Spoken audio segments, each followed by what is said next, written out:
ఇక విశ్లేషణలకు సమయం లేదు, కానీ అయినా కొన్ని చెప్పవలసింది.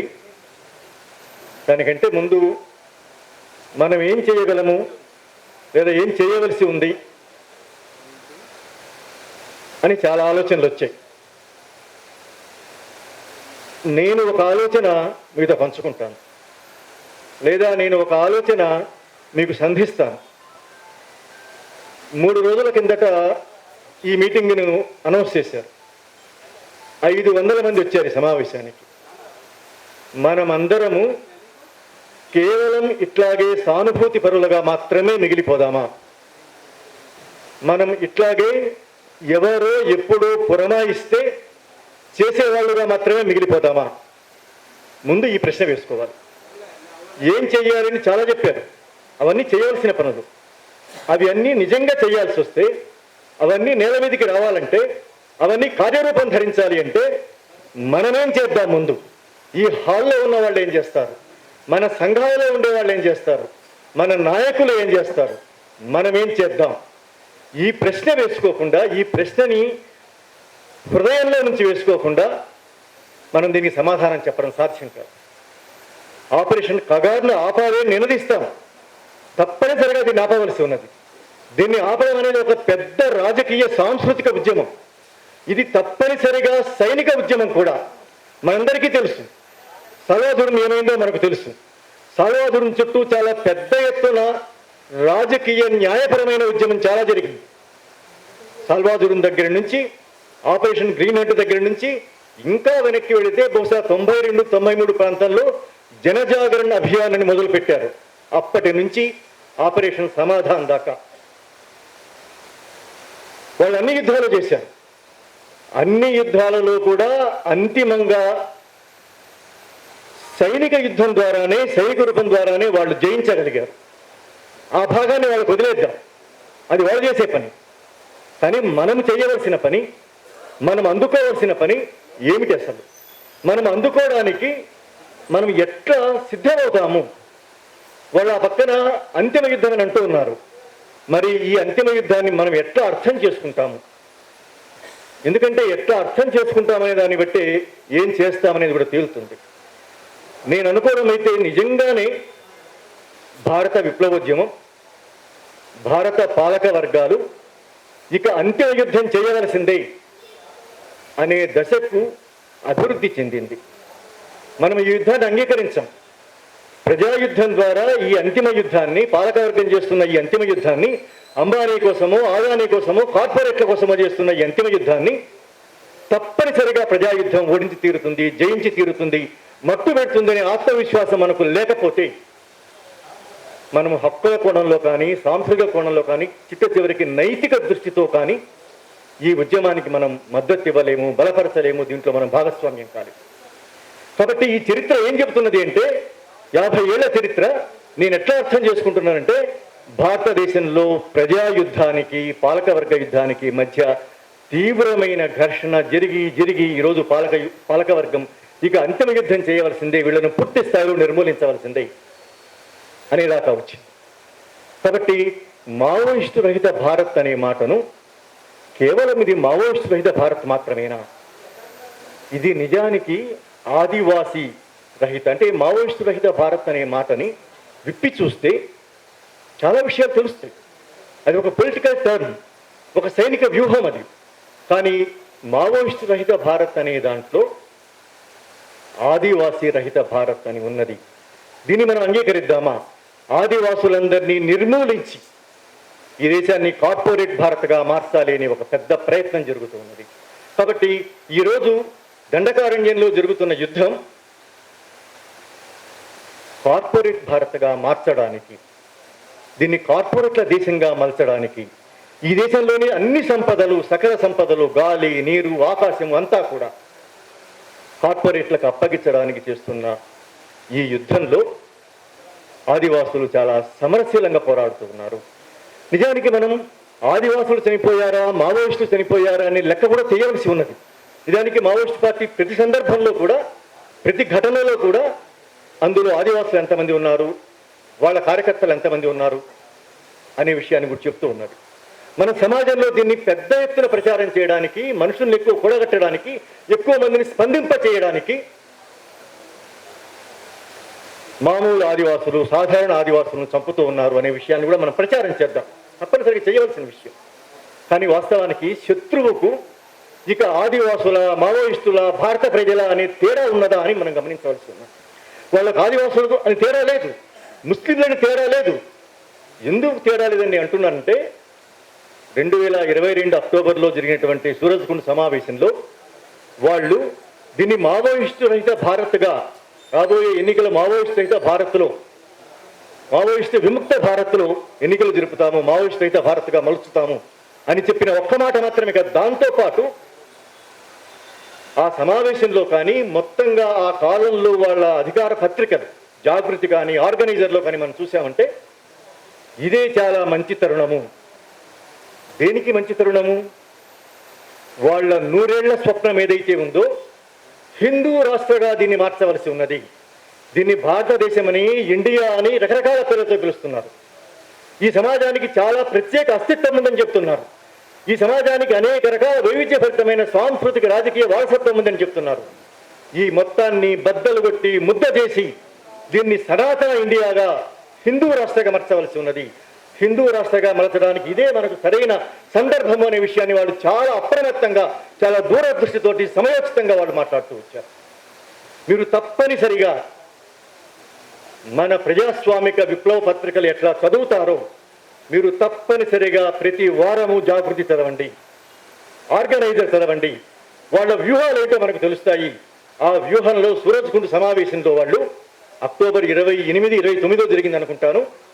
దాంట్లో మావోయిస్టు రహిత భారత్తో పాటు దీన్ని హిందూ రాష్ట్రగా మలచవలసి ఉన్నదని చెప్పారు. ఎందుకు ఈ మాట అన్నారో మనం ఒక్కసారి ఆలోచించాలి మిత్రులారా. మనం ఏం చేయడానికి మనం ప్రయత్నం చేయాలో, ఎందుకు చెయ్యాలో, అసలు మనం చేయాల్సిన పని చాలా చిన్న పని మాత్రమే కాదు. ఇది కన్నీళ్లు కార్చడము, దుఃఖంతో రోధించడము, కవిత్వం రాయడము, వ్యాసాలు రాయడము లాంటి చిన్న పని కాదు. ఇది ఒక పెద్ద రాజకీయ, సాంస్కృతిక, చారిత్రకమైనటువంటి ఒక వ్యూహాన్ని మనం ఎదుర్కోవాల్సిన అవసరం ఉన్నది. వాళ్ళు ఎందుకు ఈ 2 మాటలు అంటున్నారు? ఈ దేశాన్ని మావోయిస్టు రహిత భారత్గా మలచాలంటున్నారు, ఈ దేశాన్ని హిందూ రాష్ట్రంగా మలచాలి అంటున్నారు. ఈ రెంటికి మధ్య ఎంత అవినాభావ సంబంధం ఉంది అంటే మావోయిస్టు దృక్పథం మాత్రమే భారతదేశంలో సకల ప్రజాస్వామిక చైతన్యాలకు పుట్టినిల్లు అవుతుంది. అది మాత్రమే అన్ని రకాల ప్రజాస్వామిక చైతన్యాలను బైండింగ్ చేయగలుగుతుంది. అది మాత్రమే అన్ని రకాలుగా పడిపోయిన ప్రజలను, దీనంగా ఉన్న ప్రజలను, అణగారిపోయిన ప్రజలను లేపి అజేయమైన శక్తిగా తీర్చిదిద్దగలుగుతుంది. అది మాత్రమే ఈ దేశాన్ని అంతిమంగా విముక్తం చేయగలిగి, ఈ దేశాన్ని ఒక సుందరమైన నూతన మానవ సమాజంగా మలచగలిగే ఒక ప్రాపంచిక దృక్పథాన్ని, దీర్ఘకాలిక దృక్పథాన్ని అది కలిగి ఉన్నది. కాబట్టి ఈ దేశాన్ని హిందూ రాష్ట్రంలో మలచాలి అంటే మొట్టమొదటి షరత్ ఈ దేశాన్ని మావోయిస్టు రహిత భారత్గా మలచాల్సి ఉంటుంది. ఇది వాళ్ళ వ్యూహం. ఇది మనకు అర్థమవుతున్నదా? అసలు ఈరోజు రాజ్యాంగం గురించి మాట్లాడుతున్న వాళ్ళు, ఈరోజు ఫాసిజం గురించి మాట్లాడుతున్న వాళ్ళు చాలా విషయాలు మాట్లాడుతూ ఉన్నారు. అవన్నీ మాట్లాడవలసిన విషయాలు, స్వాగతించవలసిన విషయాలు. కానీ వీటన్నింటి వెనక ఉండే అంతరార్థం ఏంటో మనకు తెలియకపోతే, వీటన్నింటి వెనక ఉన్నటువంటి వ్యూహాత్మకమైన వైఖరి ఏమిటో తెలియకపోతే, వీటన్నింటి వెనక ఉన్నటువంటి సాంస్కృతిక, రాజకీయ, ఆర్థిక, సైనిక సంబంధమైనటువంటి ప్రతి వ్యూహం ఏంటో మనకు తెలియకపోతే మనం ఈ యుద్ధంలో నిలబడగలమా, పోరాడగలమా? మన నిజానికి నా వరకు నేనైతే ఆదివాసులు సంఘీభావం ప్రకటించండి అని నేను ప్రకటించాలి నేను అనుకోవడం లేదు. ఎందువల్లంటే మన సంఘీభావాలతోటి, మన కవిత్వాలతోటి, మన వ్యాసాలతోటి వాళ్ళకు ఒరిగేదేమీ లేదు. వాళ్ళు కోరుతున్నది ఏమిటి అంటే ఈ యుద్ధాన్ని మీ యుద్ధంగా మీరు భావిస్తున్నారా లేదా? ఈ పోరాటాన్ని మీ పోరాటం అనుకుంటున్నారా లేదా? ఈ పోరాటాన్ని ఒక ఫాసిస్ట్ వ్యతిరేక నూతన ప్రజాస్వామిక విప్లవంగా మీరు భావిస్తున్నారా లేదా? ఎందువల్ల అంటే భారతదేశంలో ఫాసిజం అనేది ఎన్నికల సందర్భంలో నరేంద్ర మోడీ ఓడిపోయి మరొకరు వస్తే ఓడిపోయేది కాదు. నిజానికి నరేంద్ర మోడీ తక్షణంగా ఓడిపోవాల్సిన అవసరం ఉన్నది. రేపు పొద్దున 4వ తేదీ 3వ తేదీ ఫలితాల్లో ఆయన ఓడిపోతే నిజానికి మనం అందరం సెలబ్రేట్ చేసుకుంటాం కూడా కావచ్చు, చేసుకోవాల్సిన విషయం కూడా కావచ్చు. అయితే ఫాసిజం అట్లాగా మారిపోయేది కాదు, ఓడిపోయేది కాదు, ఆ బెర్ర తీరిపోయేది కాదు. ఎందుకంటే భారతదేశంలో బూర్జువా ప్రజాస్వామ్యం ఉన్నంత వరకు, పార్లమెంటరీ ప్రజాస్వామ్యం ఉన్నంత వరకు, కాంపౌండర్ శక్తులు ఉన్నంత కాలం పాటు కార్పొరేట్ శక్తులు ఉన్నంత కాలం పాటు ఫాసిజం చిరకాలమే వర్ధిల్లుతుంది.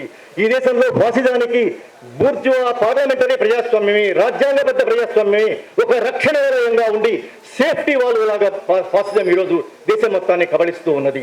అందుకు మనం నిజానికి ఎందుకు చెప్పలేకపోతున్నామంటే జనాలకు ఏదో ఒకవైపు నుంచి ఆలోచిస్తూ ఉన్నాం, ఏదో ఒకవైపు నుంచి మాత్రమే పరిష్కారం వెతుకుతున్నాం, ఏదో ఒకవైపు నుంచి మాత్రమే సమస్య ఉందని మనం గుర్తిస్తున్నాం. కానీ ఇది ఒకవైపు నుంచి సమస్య కాదు, ఇది చాలా జటిలమైన సంక్లిష్టమైన సమస్య. ఈ సంక్లిష్టమైన సమస్యను ఎదుర్కోవడానికి మనకు తప్పనిసరిగా ఒక సమగ్రమైన దృక్పథం మనకు ఉన్నదా లేదా. ఎందువల్ల అంటే మనం మాట్లాడుకునేటప్పుడు వీళ్ళు ఆదివాసులా, వీళ్ళు మావోయిస్టులా, వీళ్ళ చేతిలో తుపాకులు ఉన్నాయా, వాళ్ళ చేతిలో తుపాకులు లేవా, వీళ్ళకు యూనిఫామ్ ఉందా, వాళ్ళకు యూనిఫామ్ లేదా. నిజానికి ఇవన్నీ పట్టించుకోవాల్సిన విషయాలే, పాత్రికేయులకి చాలా ముఖ్యమైన విషయాలే, ఇవి కూడా బయటికి రావాల్సిన విషయాలే. కానీ సమస్య అంత మాత్రమే కాదు మిత్రులారా. ఇది ఎట్లాంటి సమస్య అంటే కార్పొరేట్ ఫాసిజము హిందూ రాష్ట్ర దిశగా పరుగులు పెడుతున్న కాలంలో భారతదేశంలోని సకల ప్రజాస్వామిక చైతన్యాలను సంభాళించుకొని అన్నింటితోటి కలిసి వ్యవహరించగలిగి అన్నింటితోటి సంభాషణ కొనసాగించి అన్నింటినీ తమ దీర్ఘకాలిక వ్యూహంలో భాగం చెయ్యగల మావోయిస్టు ఉద్యమంతో నేను తలపడుతున్నాను అనే విషయం పాలకవర్గాలకు చాలా బాగా తెలుసు. తెలియందల్లా మనకి. అందువల్లనే మనం ఎట్లా ఉంటుందంటే మాట్లాడితే పర్యావరణం గురించి మాట్లాడతాం, లేకపోతే హక్కుల గురించి మాట్లాడతాము, లేకపోతే సంస్కృతి గురించి మాట్లాడతాము, లేకపోతే రాజ్యాంగంలోని ఆదేశిక సూత్రాల గురించి మాట్లాడతాము, పౌర హక్కుల గురించి మాట్లాడతాము. ఈ అన్ని వేరు వేరు విషయాలు కాదు, ఈ అన్ని కలగలిపినటువంటి ఒక సమగ్రమైన వ్యూహం ఏదైతే ఉన్నదో దాన్ని ఓడించడానికి, దాన్ని బద్దలు కొట్టడానికి ఆ పక్క నుంచి కార్పొరేట్ హిందుత్వ ఫాసిజం వస్తూ ఉన్నది. ఈ రోజు దండకారణ్యంలో జరుగుతున్న మారణకాండ ఇది కేవలం ఛత్తీస్గఢ్లోని బీజేపీ ప్రభుత్వము, లేకపోతే ఢిల్లీలోని కేంద్ర ప్రభుత్వం మాత్రం చేస్తున్నది కాదు. ఒక రకంగా చెప్పాలి అంటే వాళ్ళు కార్పొరేట్ల చేతిలో కీలుబొమ్మలు లాంటి వాళ్ళు కార్పొరేట్ల ప్రయోజనాలను సాధించడానికి వాళ్ళు ఈరోజు తల మునకలై పనిచేస్తూ ఉన్నారు. వాళ్ళ లక్ష్యం ఏమిటి అంటే ఈ దేశాన్ని కార్పొరేట్ హిందూ రాష్ట్రంగా మలచడం వాళ్ళ లక్ష్యం. ఎందుకంటే ఇది కేవలం హిందూ రాష్ట్రం మాత్రమే కాదు, ఈ సనాతన ధర్మం మీద ఆధారపడింది మాత్రమే కాదు, కులం మీద, మతం మీద, పుత్రస్వామ్యం మీద మాత్రమే ఆధారపడింది కాదు. ఇది కార్పొరేట్ ఎకానమీ మీద ఆధారపడ్డ ఫాసిజం ఇది. కాబట్టి ఇది ఒక కార్పొరేట్ హిందుత్వ రాష్ట్రాన్ని వాళ్ళు స్థాపించాలనే ప్రయత్నంలో భాగంగా దానికి అన్ని రంగాలలో, అన్ని రూపాలలో ప్రతిబంధకంగా ఉన్నది భారత మావోయిస్టు ఉద్యమం. కాబట్టి దాన్ని నిర్మూలించి శరవేగంగా భారతదేశాన్ని హిందూ రాష్ట్రంగా మలచాలని వాళ్ళు ప్రయత్నం చేస్తున్నారు. దాన్ని ధీరోదాత్తంగా ఎదుర్కొంటున్నటువంటి వాళ్ళు దండకారణ్య ఆదివాసులు. నిజానికి దండకారణ్య ఆదివాసులు మాత్రమే కాదు, మావోయిస్టు ప్రాపంచిక దృక్పథంలో ఉండే సకల పీడిత అణగారిన వర్గాల ఉద్యమంగా ఇది నిర్మాణమవుతూ ఉన్నది. దాంట్లో మనం భాగమవుతామా లేదా అనేది ఈరోజు మన ప్రశ్న. ఎందువల్ల అంటే శాంతి చర్చల పేరుతో ఈరోజు ఒక్క మాట చెప్పి ముగిస్తాను. ప్రభుత్వం రాగానే ఛత్తీస్గఢ్లో ఒక ప్రతిపాదన పెట్టింది, మేము మావోయిస్టులతో మాట్లాడతాము, చర్చిస్తాము అనేసి. బాగానే ఉంది. ఏం చెప్పారు తెలుసా వాళ్ళు ఎంత తెలివైన వాళ్ళంటే, మనం చాలా మాయకులం మనం నిజానికి.